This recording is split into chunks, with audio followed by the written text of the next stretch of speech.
ಗಣಪತಿ ಮೆರವಣಿಗೆ ವೇಳೆ ಟ್ರ್ಯಾಕ್ಟರ್ನಿಂದ ಕುಸಿದು ಬಿದ್ದು ಯುವಕ ಸಾವು. ಹುಣಸೂರಿನ ಹರವೆಯಲ್ಲಿ ಘಟನೆ.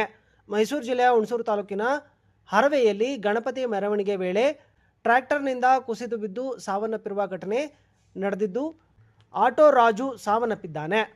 ಪತ್ನಿ, 2 ಹೆಣ್ಣು, 1 ಗಂಡು ಮಗು ಸೇರಿದಂತೆ 3 ಮಕ್ಕಳಿದ್ದು, ಎರಡೂ ಕಡೆ ಪ್ರತಿಷ್ಠಾಪಿಸಿದ್ದ ಗಣಪತಿಯನ್ನು ಗ್ರಾಮಸ್ಥರು ವಿಸರ್ಜನೆಗಾಗಿ ಮೆರವಣಿಗೆ ಮೂಲಕ ಟ್ರ್ಯಾಕ್ಟರ್ಗಳಲ್ಲಿ ಕೊಂಡೊಯ್ಯುತ್ತಿದ್ದ ವೇಳೆ ಮನೆ ಬಳಿ ಬಂದ ಗಣಪನಿಗೆ ಪೂಜೆ ಸಲ್ಲಿಸುತ್ತಿದ್ದರು.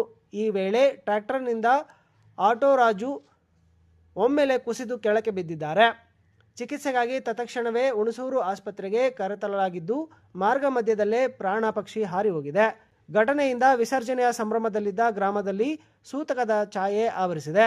ವಿಷಯ ತಿಳಿಯುತ್ತಿದ್ದಂತೆ ಮೆರವಣಿಗೆ ರದ್ದು ಮಾಡಿ ನೇರವಾಗಿ ಚಿಕ್ಕ ಕೆರೆಯಲ್ಲಿ ಗಣಪತಿಗಳನ್ನು ವಿಸರ್ಜಿಸಿದ್ದು, ಕಳೆದ 4 ತಿಂಗಳ ಹಿಂದೆಯಷ್ಟೇ ಇವರ ತಂದೆ ಸಾವನ್ನಪ್ಪಿದರು. ಒಬ್ಬನೇ ಪುತ್ರರಾಗಿದ್ದ ಇವರ ಕುಟುಂಬ ಈಗ ಅನಾಥವಾಗಿದೆ.